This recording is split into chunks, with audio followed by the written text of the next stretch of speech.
August 2027 पर्यंत पिण्याचं पाणी सुरक्षित करण्याच्या दृष्टीने नियोजन करा। मुख्यमंत्री फडणवीसांनी प्रशासकीय अधिकाऱ्यांना हे निर्देश दिले। महाराष्ट्र ग्रामीण पेयजल धोरण 2026 जाहीर करण्यात आले।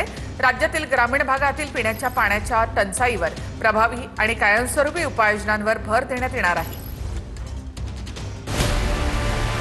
सुपर अल निनो आणि मान्सूनच्या विलंबामुळे राज्यात निर्माण होत असलेल्या परिस्थितीचा मुख्यमंत्री फडणवीसांनी आढावा घेतला। फडणवीसांनी बैठकीत अधिकाऱ्यांना कोणते आदेश दिले ते पाहूया। ऑगस्ट 2027 पर्यंत पिण्याचं पाणी पुरेल एवढा साठा तयार ठेवा।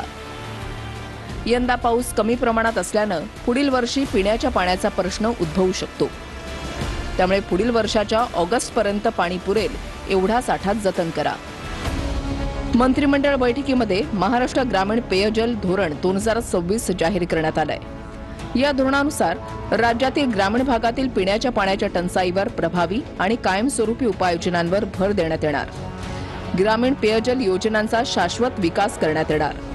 विविध योजनांचं एकत्रीकरण करून धोरण राबवण्यात येणार। स्वच्छ, निर्जंतुक आणि दर्जेदार पाणी पुरवठा व्हावा यासाठीचं नियोजन करण्यात येणार।